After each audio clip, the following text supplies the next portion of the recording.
नमस्कार। ख़ास मुलाकात में आपका बहुत बहुत स्वागत है। और आज इस कार्यक्रम में ये बड़ा महत्वपूर्ण अवसर है हमारे लिए कि हमारे साथ एक ऐसे आध्यात्मिक व्यक्तित्व हैं जो भारतीय प्राचीन सनातन परंपरा के एक बहुत प्रतिनिधि तो हैं ही वो, उसके साथ जो उनका दर्शन है, जो चिंतन है, जो भारतीय सनातन परंपरा का दर्शन है, जो ये कहता है कि मनुष्यता ही धर्म है, वही सबसे महत्वपूर्ण चीज़ है।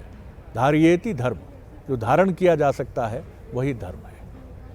लेकिन इस छोटी सी बात को समझना बड़ा कठिन हो जाता है, इसीलिए स्पिरिचुअल गुरुज, लीडर्स की आवश्यकता हमें होती है। मेरे साथ जो व्यक्तित्व हैं उनकी धारा बहुत अद्भुत है। वो नाथ परंपरा के एक प्रतिनिधि तो हैं ही, उनके गुरु महेश्वर नाथ जी के साथ इस पथ पर वो आगे बढ़ते चले गए। 2020 में पद्म भूषण विभूषण से वो अलंकृत हुए। अनेक पुस्तकें हैं उनकी, चाहे क्रिया योग पर बात करें, और बल्कि मैं ये कहूँगा कि वो सनातन परंपरा और अध्यात्म को लेकर जो मन में आपके हमारे प्रश्न हैं, संदेह हैं, उन सब के लिए वो एक पुल का काम कर रहे हैं। उस हज़ारों साल पुरानी सोच और दृष्टि जो वेद उपनिषद से उपजती है, उसको आधुनिक संदर्भों के साथ जोड़कर, इसीलिए वो कहते भी हैं कि तर्कों में मत पड़िए, मूल को समझने की कोशिश करिए। और यही सत्व है, यही इसेंस है स्पिरिचुअलिटी का, कि वो मूल है क्या। हम सब अपने मूल को जानना चाहते हैं। तो मुलाकात करिए, मेरे साथ हैं जाने माने, मैं बल्कि कहूँगा कि इस ब्रह्मांड के एक ऐसे आध्यात्मिक गुरु जिनकी विनम्र मुस्कान ज़रूर इससे सहमत असहमत हो सकती है। श्री एम, बहुत प्रणाम करता हूँ आपको, बहुत स्वागत है। नमस्कार, धन्यवाद।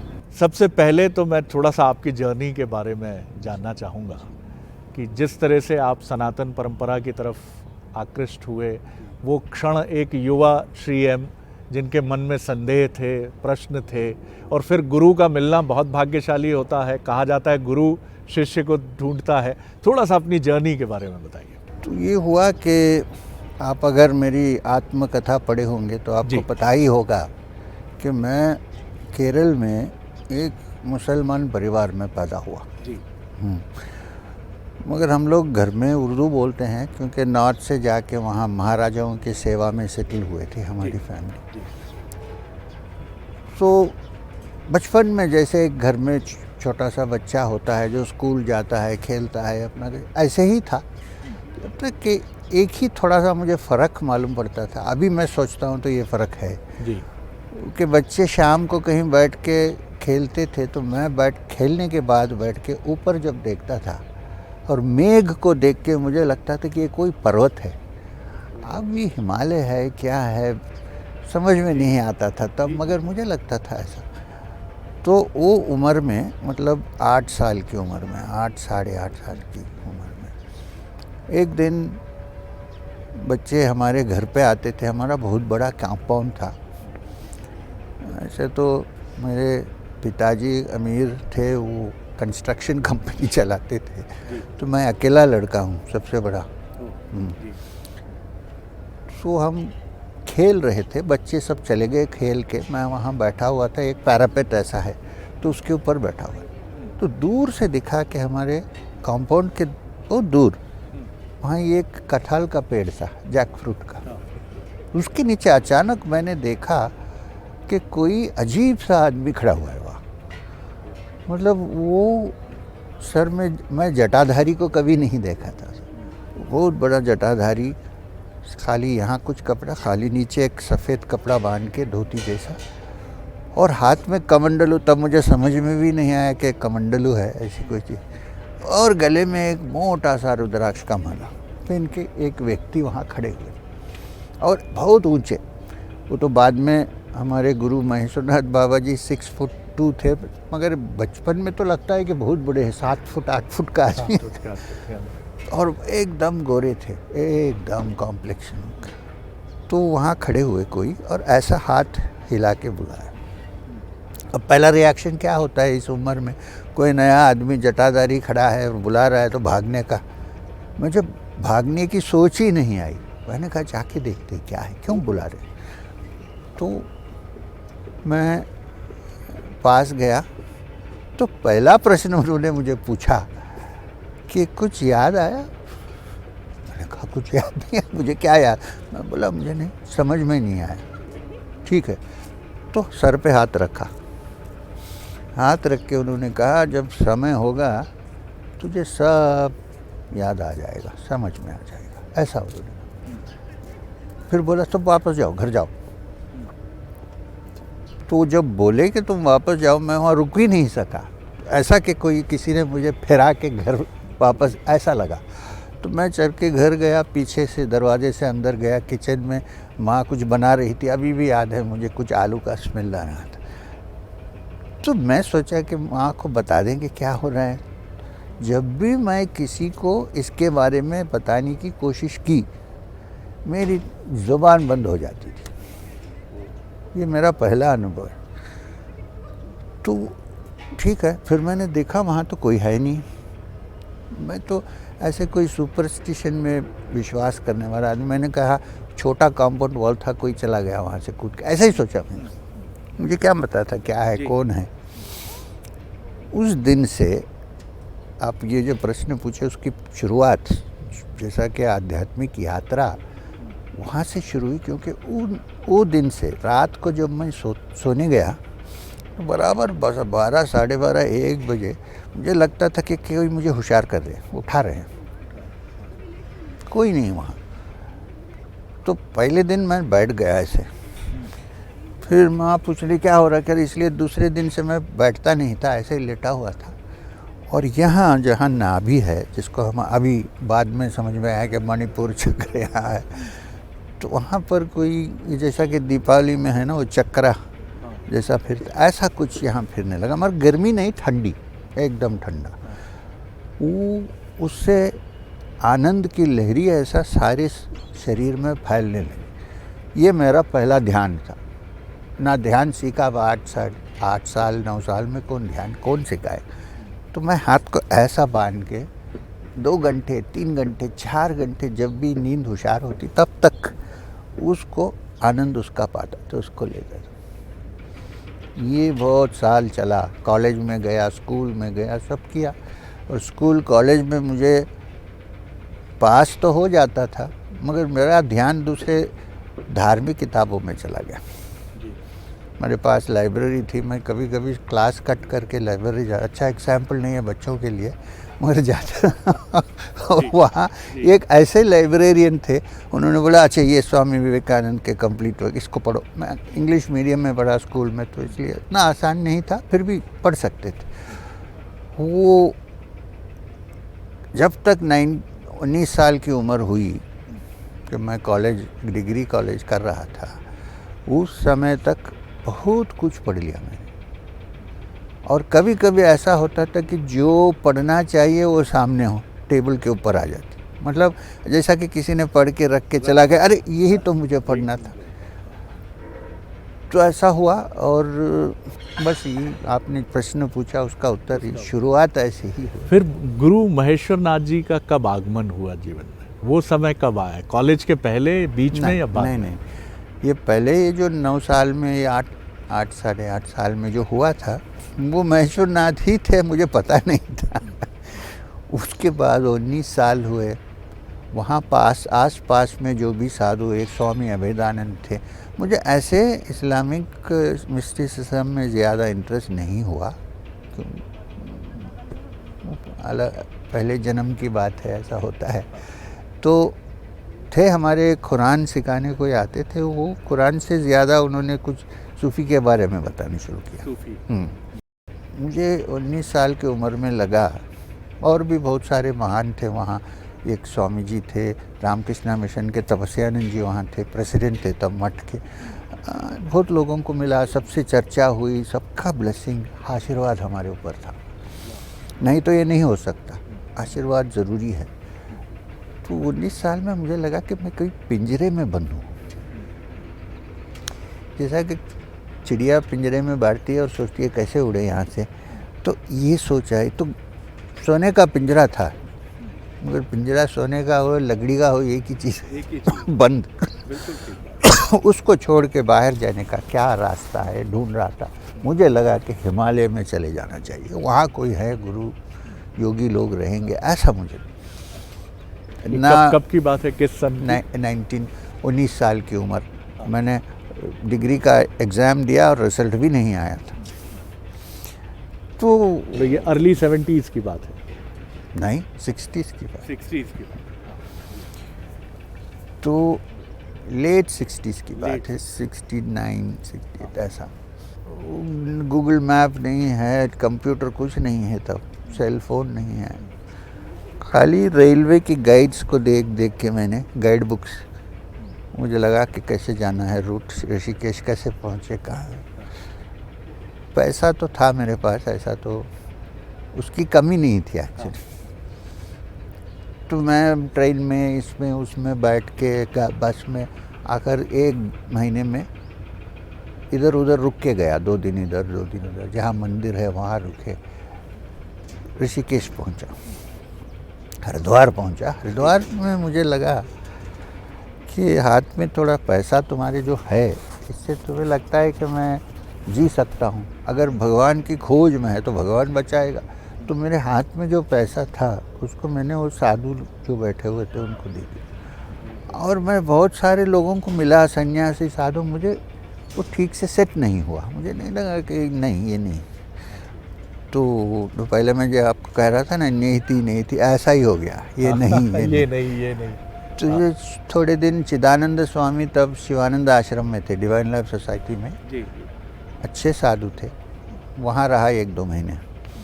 उन्होंने ही मुझे कहा, नहीं तुम्हारा जो मन है इसमें यहाँ शांत नहीं होगा, तुम ऊपर जाना चाहते हो, ठीक है, मगर देख के जाना, फ्रॉड्स भी बहुत हैं सब, वो भी खास करके जगह। तो एक दिन मैं वहाँ से चल पड़ा। बीच में बहुत सारे एडवेंचर्स है, आप आत्मकथा में सुनेंगे, उसको पढ़ लेंगे। तो मुझे 200 किलोमीटर है वहाँ से बद्री, मुझे 20-25 अराउंड 1 मंथ लगा, क्योंकि पैदल जा रहा था।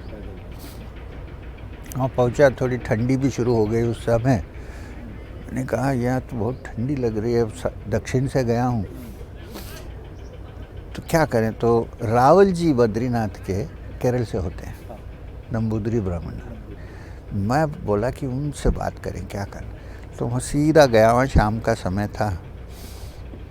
तो मैंने मलयालम में बात की, तो वो बोले अच्छा ये बोल।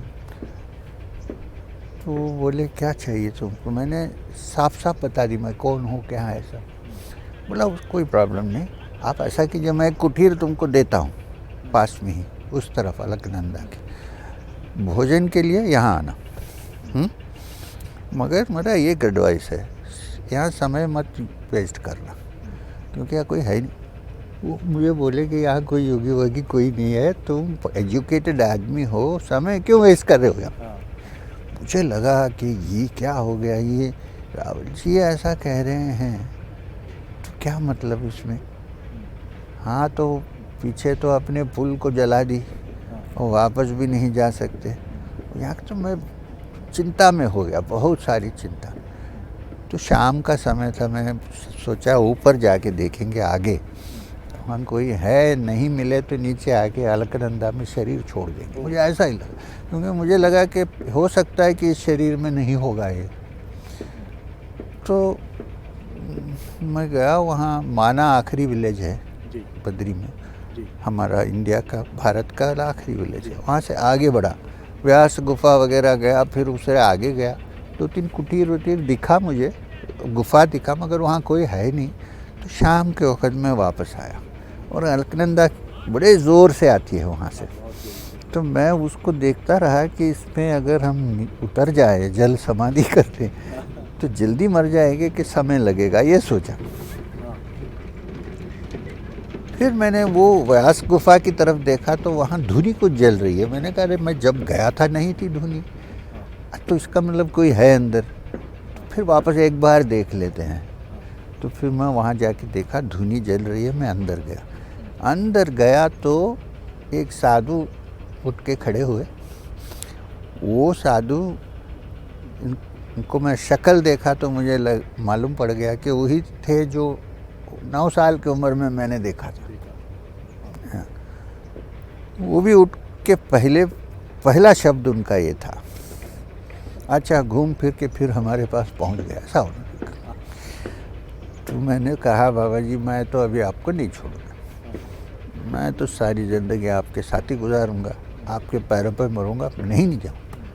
मैं हंस के कहा अच्छा देखा जाएगा, ऐसा होने का, चलो मेरे साथ बैठो। वहाँ से 3.5 साल मैं बाबा जी के साथ हिमालय में घूमा। आज भी मैं आपको कहता हूँ ऐसी जगहें हैं जो टूरिस्ट मैप में है नहीं। घुमा पंच केदार, हर जगह जहाँ जहाँ गंगोत्री, घुमुक, तुंगनाथ, हर जगह बाबा जी चलते थे, इसलिए मुझे भी चलना पड़ा। वो सामने में पीछे, जैसा आदमी कुत्ते को लेके चलने घूमने जाता है मुझे लगा कि मैं एक छोटा सा पपी हूँ, चल रहा हूँ उनके साथ। तो ये यात्रा के अंदर उन्होंने बहुत सारा मुझे सिखाया। मुझे लगता है कभी कभी कि ये 3.5 साल के अंदर उन्होंने जो ज्ञान मुझे दिया वो खाली पढ़ने से या लिखने से नहीं होता है, मिलता नहीं है। उन्होंने कुछ टेक्निक ऐसा अडॉप्ट किया जिससे सारे उपनिषद 2 दिन 3 दिन के अंदर चले जाते थे। आज भी मैं उपनिषद सत्संग में जाता हूँ तो मैं सोच के नहीं जाता हूँ कि क्या बोलूँ।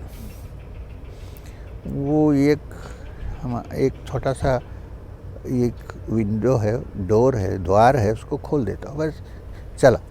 तो उन्होंने ऐसा बनाया, ऐसा किया, और इससे क्या हुआ कि ये जो ज्ञान है उसका कोई गर्व नहीं रहा, क्योंकि वो ऐसे ही आ गया, मैंने कुछ किया नहीं उससे। तो आज जो भी मेरे अंदर जो अनुभव है, जिससे मैं इस लोगों को सत्संग करता हूँ और उसको बांटता हूँ लोगों से, ये वो 3.5 साल के अंदर ही हुआ। एक प्रश्न जो मेरे मन में यहाँ खड़ा होता है, रामकृष्ण परमहंस जी ने ढूंढा विवेकानंद जी को, योगानंद जी योगी कथामृत, वहाँ भी मैं देखता हूँ कि इसी तरह उनके, आपको भी जिस तरह आपके गुरु ने ढूंढा आपको, क्या कुछ ये भी परंपरा है कि आप चूँकि अंग्रेज़ी, हिंदी, आपके ज़रिए विश्व को, भारत के इस वैभव का, इस गौरव का आप एक ब्रिज बने, उस ज्ञान को जो आपके गुरु के पास रहा, जो रामकृष्ण जी के पास रहा, जो विवेकानंद जी लेकर गए शिकागो, तो कुछ सीएम को भी इसीलिए चुना गया कि वो देखें, समझें, और आज जो आपकी पुस्तकें हैं क्रिया योग पर तमाम, वो हमें ये बता रही हैं कैसे चलना है, कि कैसे देखते हैं आप उसको? जैसा वेस्ट में कहते हैं मिशन, यस, तो मिशन तो था ही, और उसको सफल करने के लिए बाबा जी ने मुझे पकड़ा, क्योंकि हमारा लिंक बहुत पुराना है बाबा जी। वो तब तो मुझे नहीं मालूम था जी, बाद में समझ आया कि समझ में आया कि ये ऐसा है। बहुत सालों के पहले, जैसल फोर्ट बनने के पहले जैसलमेर में हमारा कांटेक्ट बाबा जी के साथ, महेश्वरनाथ बाबा जी ने ही वो जो उनका जो कोट ऑफ आर्म्स है जैसलमेर, उन्होंने ही बनाया। तो उस समय मुझे योग के बारे में कुछ नहीं मालूम था, बहुत 100 ऑफ ईयर्स की पहले की बात का। उन्होंने ही पहले दीक्षा दी। उन्होंने बोला अपना हाथ में जो तलवार है उसको फेंको, तुम्हारा काम अलग है। तो वहाँ से शुरू, आज भी मेरे जैसलमेर की फैमिली हमारे से बड़ी क्लोज है तो वहाँ से शुरू होकर आज तक। तो इसका मतलब है बाबा जी ने ऐसे सिचुएशन में मुझे लेके आए और ऐसे सिचुएशन में डेवलप किए, कोई मिशन था करने के लिए, नहीं तो नहीं करती, क्या करना है। बाबा जी के साथ 3.5 साल घुमा और फिर मुझे लगा कि अभी वापस नहीं जाना है, यहीं रहेंगे, संन्यास लेंगे। उन्होंने कहा ये 2 चीज़, एक संन्यास तुम्हारी बस की बात नहीं है, इस जन्म में नहीं है, वो हो चुका है तुम्हारा, वो अनुभव हो गया है, अभी ज़रूरत नहीं। क्यों? आज तुम्हारे पास जो आएंगे ज़्यादातर लोग गृहस्थ होंगे, क्या सिखाओगे तुमको, क्या अनुभव है तुम्हारा? कहा तो बाबा जी वो तो है, फिर भी कहाँ छोड़ के कीचड़ में क्यों फंसना है कहीं। तो बोले तुम मेरे साथ आके 1 साल के बाद मैंने तुमको एक प्रश्न पूछा। मैंने पूछा कि तुम अपने आप को मेरे रिलेशनशिप में क्या समझते हो? क्या कहा तुमने? मैंने कहा बाबा जी मैं आपका कुत्ता समझता हूँ, मैं ऐसे बैठता हूँ, आप जो कहते हैं उसको। मुझे याद आया वो HMV पुराना था, हिज मास्टर्स वॉइस, उसमें एक कुत्ता बैठा हुआ था स्पीकर के सामने, तो ऐसा ही है। बोला अच्छा, तो मैंने क्या कहा? सोचा, मैंने कहा आपने कहा कि तुम मेरे कुत्ते हो सकते हो मगर दुम ज़्यादा मत हिलाना, ऐसा बोला कि नहीं? बोला हाँ आपने बोला। तो एक काम करो, जो मैं बोला उसको करो, दुम ज़्यादा मत हिलाओ। कभी कभी इतने स्टर्न हो जाते थे कि डर लगता था। तो बोले जाओ अपना विवाहित हो जाओ, कहीं मिलेगी कोई, आएगी एक लड़की को लेके आऊँगा मैं ढूंढ के, तुम उसके बारे में फिक्र मत करो, और खाली जैसे सादे लोग जैसे रहते हैं ऐसा काम करके जियो। मुंह खोल के कोई किसी को कुछ नहीं बोलना, तुम्हारा ज्ञान अभी पक्का नहीं हुआ है। 40 साल की उम्र के बाद मैं ग्रीन सिग्नल दूंगा, उसके बाद मुंह खोलना, तब तक कुछ नहीं बोलना किसी को। मतलब नॉर्मली जियो, सादे कपड़े पहनो, किसी को नहीं पता चलना है। तो मैं ऐसे छुप के रहता था पहले। कभी कभी सत्संग में जाता था तो लोग कुछ बोलते रहते हैं, मुझे लगता है ये क्या बकवास कर रहा है, मगर मुंह खुल नहीं सकते क्योंकि बाबा जी ने कहा कि चुप। तो आपने जो प्रश्न पूछा वो प्रश्न में ही उसका उत्तर है। 40 साल के बाद जब उन्होंने आपके लिए खोली इन चीज़ों को कि अब आप बात कर सकते हो, तब तक आपका अनुभव किस तल पर था? क्या आप समझ पाए थे कि आपकी पिछली यात्राएं, जर्नी क्या हैं, आगे जीवन कैसा देखना है? आगे जीवन का इतना कुछ प्लान नहीं था मेरे पास, मगर पहले जो पास्ट का जो एक्सपीरियंसेस वगैरह है उसका मुझे एकदम क्लियर पिक्चर मिल गया था। उसका चित्र तो बड़ा क्लियर था, आगे का क्लियर नहीं था, मगर मुझे ये समझ में आ गया कि बाबा जी ने कोई स्पेशल कारण से मुझे भेजे हैं। वो ये है कि एक लोका समस्ता सुखिनो भवन्तु, दूसरा एकम सत विप्रा बहुधा वेदांति, मतलब सत्य एक है, उसको विप्र अलग अलग नाम से जानते। तीसरा ये वो प्रूव करना चाहते थे कि कहीं भी हो, कोई भी फैमिली से पैदा हो, कोई भी धर्म से, जो वेदांत और हिंदू धर्म सीखने लगता है, हिंदू धर्म का मतलब मैं वाइड कॉन्टेक्स्ट में कह रहा हूँ, पॉलिटिकल लैंग्वेज नहीं कह रहा हूँ, तो उसको अपने आप पता चल जाता है कि ये जो है सबसे गहरा ज्ञान है। इससे बढ़कर मैं बहुत सारे धर्म को सीखा हूँ, पढ़ा हूँ। बाबा जी ने कहा इसको पढ़ो, इसको पढ़ो, मगर ये जो हज़ारों साल पहले जो वैदिक टीचिंग्स जो है, कोई सामना नहीं कर सकता इसका। ये मेरा कंफर्म्ड ओपिनियन है, ये नहीं कि मैं दूसरे गलत है ऐसा नहीं बोल रहा हूँ। अब नॉर्मली क्या होता है कि एक धर्म होता है, उसकी एक किताब होती है और उसके एक टीचर होते हैं, ये एक प्रॉफिट होता है या कोई। ये क्या है, सनातन धर्म में इनपुट्स हज़ारों, बता नहीं सकते कि ये बराबर है या वो गलत है, ऐसा कोई नहीं बोल सकता। इनपुट्स हज़ारों, जैसा कि समंदर में इतनी नदी आके मिलती हैं, ये ऐसी चीज़ है।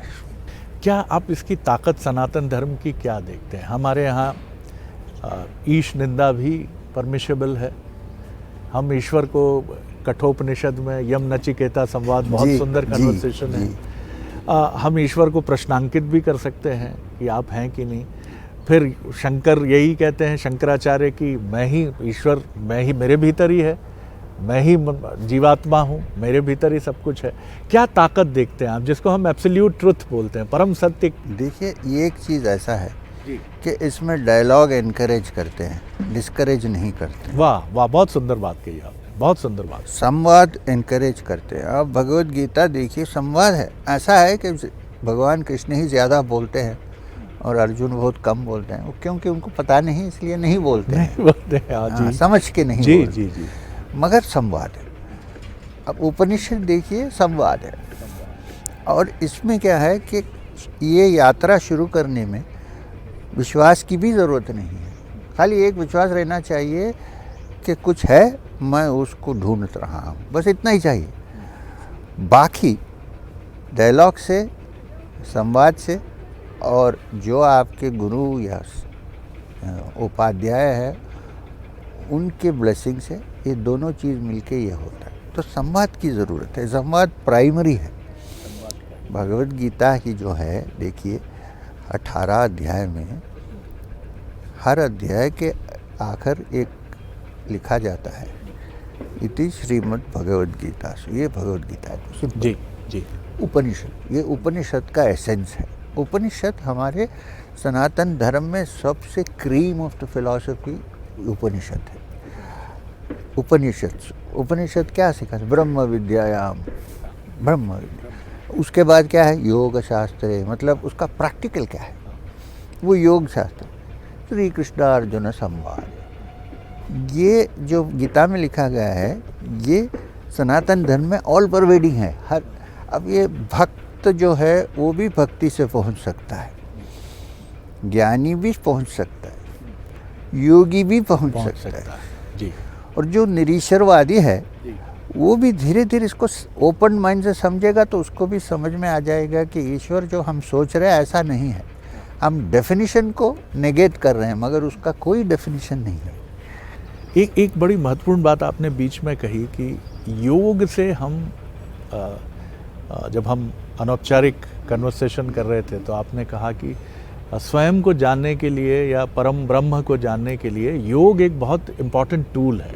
आपने उसको भी प्रैक्टिसाइज किया बाद में, क्रिया योग पर आपने काफ़ी अच्छी आपकी जी, तो उसके बारे में थोड़ा सा। वो ऐसा है, योग में मैंने जो योग वाक जो यूज़ किया अभी, वो नैरो कॉन्टेक्स्ट में नहीं है। अब देखिए भगवद गीता में 18 अध्याय है, सबको योग का है।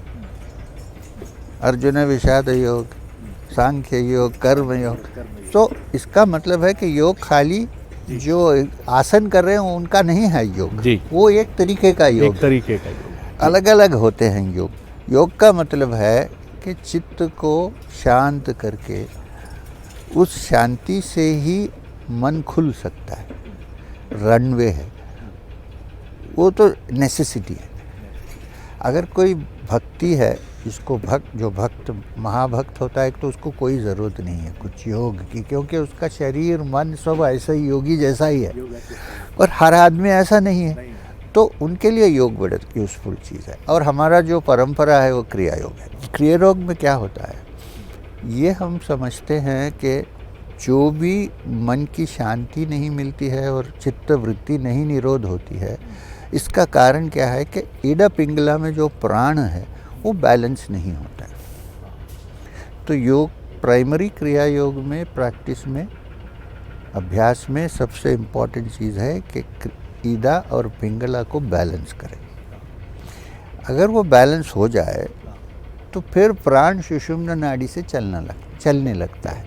जब प्राण सुषुम्ना नाड़ी से चलने लगता है तो सच्चक्र निरूपणा, पूरे सेंटर्स जो है मूलाधार से सहस्रार तक खुल जाते हैं। तब ही ये वेदांत का सत्य जो है उसको हम अनुभव कर सकते हैं, बोल सकते हैं। इसके लिए सबसे अच्छा क्या क्रिया योग ही होगा? ईड़ा और पिंगला में जो समन्वय बिठाना है हमको, ये तो कबीरदास भी लिखे हैं इसके बारे में, कौन नहीं लिखा है जी। हाँ, तो ये नहीं, ऐसा मैं नहीं कहूँगा कि ये सबसे अच्छा है, ऐसा मैं नहीं कहूँगा, क्योंकि ऐसे भी ज्ञानी थे जो क्रिया योग किए ही नहीं। मीराबाई ने कौन सी क्रिया किया, वो तो भक्ति। हाँ, ऐसा नहीं है, मगर आज के ज़माने में, मॉडर्न वर्ल्ड में, सिस्टमैटिकली आप कोई प्रैक्टिस ढूंढ रहे हैं तो वो क्रिया है। हाँ, बहुत सुंदर आपने समाधान दिया, बहुत ही सुंदर समाधान। तो ऐसा कह नहीं सकते कि यही सबसे अच्छा, ऐसा मैं नहीं बोलूँगा, क्योंकि और भी, और दूसरा क्या है, हमारी जो क्रिया है ऐसे दूसरे क्रिया भी हो सकते हैं। योग शास्त्र में बहुत सारे क्रियाएं हैं। मैं जब क्रिया कहता हूँ वो ये क्रिया जो मुझे महेश्वर नाथ बाबा जी से मिला, जिनको श्री गुरु बाबा जी से मिला, ये हमारी क्रिया। योगानंद परमहंस की जो क्रिया है वो और ये में बहुत सिमिलैरिटीज है, क्योंकि उसका भी रूट एक ही है। हाँ, रूट एक ही था। मूल एक है। तो ये हमारी, मगर दूसरी भी क्रिया हो सकती है। ऐसे भी क्रिया हैं जिसमें खाली भस्त्रिका करते हैं, मगर वो भी एक क्रिया है। तो क्रिया का सबसे मुख्य वैल्यू क्या है कि इसमें सिस्टमैटिकली आप कर सकते हैं और धीरे धीरे इसको टेस्ट करके, वैल्यू करके, अनुभव देख के आगे बढ़ सकते हैं। बहुत सुंदर बात है। एक प्रश्न जो मेरे मन में आता है, जो हमें या सनातन परंपरा के अनुयायियों को कई बार कथित रूप से पीड़ा से भरता है कि उनके ऊपर बड़े हमले हुए, जबकि जितना मैं अपनी छोटी सी बुद्धि से समझता हूँ कि ये चिरंतन है, शाश्वत है। क्या हमला हुआ, क्या हमला नहीं हुआ, इसकी पीड़ा मुझे लगता है कभी महेश्वर नाथ जी के मन में कभी रही नहीं होगी। रही है। जी, इस पर थोड़ा प्रकाश डालिए। उन्होंने कहा कि जो भी पीड़ा हुई धर्म के नाम पे हुई, मगर धर्म उसका कारण नहीं है, इम्पीरियलिस्टिक कारण था इसका। ओह, वाह वाह वाह। तो उन्होंने दूसरी बात ये कहा कि देखो इतना भी हुआ मगर सनातन धर्म अभी भी जिंदा है। उन्होंने कहा कोई इसको बिगाड़ नहीं सकता है। जैसा कि मैंने कहा, वो गजनी जाके सोमनाथ में लिंग को डिस्ट्रॉय करके चले गए। उन्होंने कहा जैसे समझते नहीं हो, वो कहाँ, हाँ मुसलमान था मगर कहाँ। वो इसलिए सोमनाथ में गया कि उसको बोला गया कि लिंग के अंदर यहाँ का पूरा वेल्थ उसके अंदर है। ये इसको उसने तोड़ा। मिला नहीं मिला बोल नहीं सकते, तो किया। तो किसी ने बोल दिया कि मंदिरों में रखते हैं ये सब, क्योंकि कोई उसको नहीं हमला करके नहीं ले जाए। वो फिर वो ज़माने में जो इस्लाम था उसका ब्रांड भी था कि बुत परस्ती है, उसको तोड़ो, हाँ तो तुम्हें जन्नत मिलेगी। ये भी उसके मन में हुआ होगा। ये आपने बड़ी दिलचस्प बात कही। क्या आज इस्लाम का स्वरूप बदल रहा है, बदल गया है, या बदलने की तरफ बढ़ रहा है? बदलना चाहिए, नहीं तो सर्वाइव नहीं हो सकते। देखिए ऐसा है, मैं अभी इधर उधर जाता हूँ, कभी एमिरेट्स जाता हूँ, वहाँ के रूलर्स से भी कभी कभी मिलता हूँ। वहाँ का माइंडसेट बदला है। हमारे यहाँ माइंडसेट बदलना है। बदलने की कोशिश सूफी लोगों ने किया बहुत सारे, मगर वो इतना पावरफुल इम्पैक्ट उसके हुआ नहीं। मगर मेरे मन में ऐसी बात हो रही है कि ये ज़रूर बदलेगा। क्योंकि भारत के अंदर जो वाइब्रेशन है, जो एनर्जी है, और हमारे पास जो उपनिषद, योग वगैरह के जो ज्ञान है, इसको अपनाएगा कोई भी तो अच्छा ही होगा, उस पर खराब नहीं होगा। ये समझना चाहिए। धर्म हमें डराता क्यों है? आप तो नहीं डरे, आप अपने को लिबरेट करने के लिए आप आगे बढ़े। इतना साहस हमारे भीतर नहीं होता। मैं किसी भी धर्म का फॉलोअर हूँ, मैं उसकी एक पेरीफेरी में कैद हो जाता हूँ। वो इसलिए कि प्राइमरी इंटरेस्ट वो नहीं है, इसलिए। ओह, देखिए ऐसा है, बहुत सुंदर। प्रायोरिटी चाहिए ना, प्रायोरिटी चाहिए। मुझे प्रायोरिटी ये था, मुझे दूसरा कोई इंटरेस्ट नहीं था। अब देखिए मेरा जैसा आदमी जो है, नाम है श्रीयम। अभी तो श्रीयम का मतलब मनुष्य माँ से शुरू होता है, मानव माँ से शुरू होता है, और जब जन्म से मेरा नाम जो दिया गया वो भी माँ से शुरू होता है। बाबा जी ने जब दीक्षा दी, मधुकरनाथ का नाम लगाया, वो भी माँ से शुरू होता है। मगर सबसे इम्पोर्टेंट चीज़ ये है कि आदमी मनुष्य बनना चाहिए। अगर मानव नहीं हो और सेवा नहीं करे, देखिए मानव सेवा भगवत सेवा है, और सेवा से मन शुद्ध होता है। ऐसा नहीं कि हम किसी को कुछ दे रहे हैं, एडवांटेज हमारा ही है। क्यों? हमारा मन साफ होता है। साफ होने जो साफ मन होता है वही भगवान आके बैठते हैं। कितनी अच्छी बात है, वाह वाह वाह, बहुत अच्छी बात है। आप एक मैं आपको भी एक योगी ही कहूँगा। मैं अगर कोशिश करता हूँ, मेरे भीतर एक तड़प है कि मैं अपने को मुक्त करूँ, मैं जानूँ, उस तरफ बढ़ूँ। और मैं पत्रकार भी हो सकता हूँ, मैं पॉलिटिशियन भी हो सकता हूँ, कुछ भी हो सकता हूँ, लेकिन मेरे मन में एक आग लगी हुई है, वो तड़प है, और जो अल्टीमेट ऑब्जेक्टिव होना ही चाहिए। लेकिन क्या ये सबके मन में है या इग्नाइट करता है? हर आदमी के मन में नहीं है। नहीं है हर आदमी। कई लोगों के मन में होता है, क्योंकि बहुत सारे जन्म में उन्होंने सब देखकर संसार मैच्योर हो गए हैं। हम लगता है कि इसमें कोई मतलब नहीं, तो मिलना ही है, आगे बढ़ना ही है, ऐसा लगता है। मगर हर आदमी के मन में नहीं रखते। मगर हर आदमी के मन में मोक्ष का चिंतन तो होता ही है। आप एक छोटे बच्चे को रूम में डाल के बंद करो 4 दिन, उसको जो भी देते रहो, जो मांगता है, फिर भी वो 4 दिन के बाद बोलेगा मुझे बाहर जाना है। ये अंदर का इंस्टिंक्ट है, फ्रीडम हर आदमी में है। मगर जैसा कि कोई साधना करके आगे बढ़ने वाली चिंता हर आदमी को नहीं आती है, उसको इग्नाइट करने में बहुत सारे फैक्टर्स हैं। ये एक सफरिंग है, ये एक सफरिंग है, विषाद। इसीलिए भगवद गीता में पहला अध्याय अर्जुन विषाद योगा, जैसा गुरु नानक ने कहा, दुख में सुमिरन सब करे, सुख में करे न कोई। तो कभी कभी हम तो दुख से डरते हैं और सुख के ओर जाते हैं, मगर डर से, दुख से क्या होता है, सुख मिल जाता है जो उसको समझता है। अब मैं एक फिलॉसफी से भरे प्रश्न का भी उत्तर, अगर आप अनुमति देंगे तो मैं आपकी तरफ आता हूँ। इस देश में एक बहस भी छिड़ती है दक्षिण पंथ की, वाम पंथ की, समाजवाद की। अब अगर इसको एक मैं योगी जैसे आपके सामने रखूं तो आपके लिए बहुत उपहास का विषय भी हो सकता है कि ये क्या प्रश्न है। लेकिन आप किस तरह देखते हैं कि ये जो बहस है, जिसमें हम कई बार इतने उलझ जाते हैं कि जैसे हम अपने अपने धर्मों को श्रेष्ठ बताने में जुटते हैं, ठीक उसी तरह हम अपनी पॉलिटिकल फिलॉसफी को भी श्रेष्ठ बताने में जुटते हैं। आप मौजूदा जो फिलॉसफी, पॉलिटिकल फिलॉसफी है, इसे किस तरह देखते हैं? मैं समझता हूँ कि आज जो पॉलिटिकल फिलॉसफी जिससे कनेक्टेड आज जो पावर में है, ये एक नया टर्निंग पॉइंट, ऐसा मैं समझता हूँ। क्यों? क्योंकि अब तक इस तरफ देखने वाले को नीचे उतार के रखे थे, अब वो ऊपर हो गए हैं, बढ़ गए हैं, बड़े हो गए हैं, अडल्ट हो गए हैं।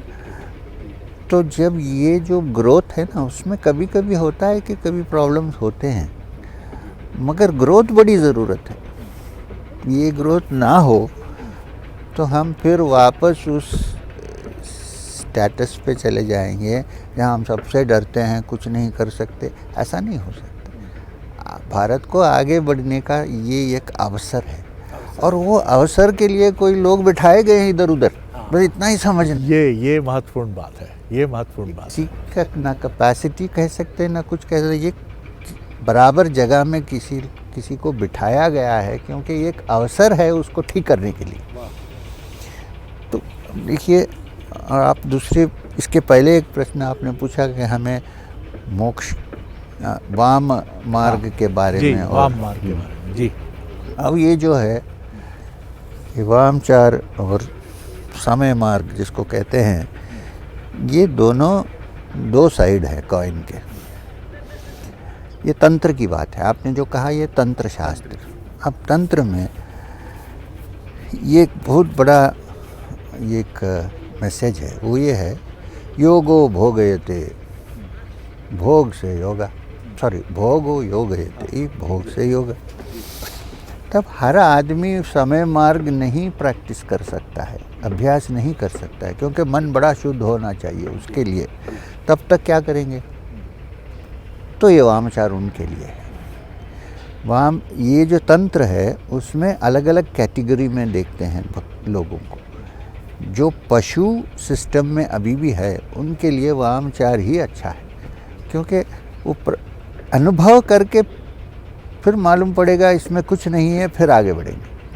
अनुभव के पहले नहीं भाग सकते। वाह वाह।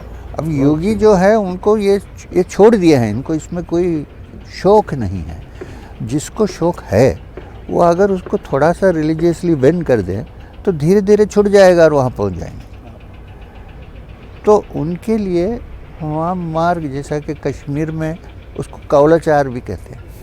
कश्मीर में बहुत सारे कौलाचारी थे, उनका नाम को शॉर्ट करके कौल का किया गया। अब वो क्या है, देवी को दो तरह से हम आराधना कर सकते हैं, एक वामचार से, एक समय मार्ग से। वामचार में मगर एक डेंजर है, कभी आदमी अनुभव करते करते उसी में डूब जाता है, ऊपर उठ नहीं सकता है। उसके लिए अच्छा सा गुरु की ज़रूरत है। समय मार्ग में तो उतना डेंजर नहीं है, क्योंकि वो उसको टच ही नहीं करता है, अलग से जा रहा है। मगर मैं नहीं कहूँगा कि ये गलत है, ये सही है, ऐसा मैं नहीं बोलूँगा, क्योंकि अलग अलग आदमी का माइंड का जो स्टेज है उसके हिसाब से।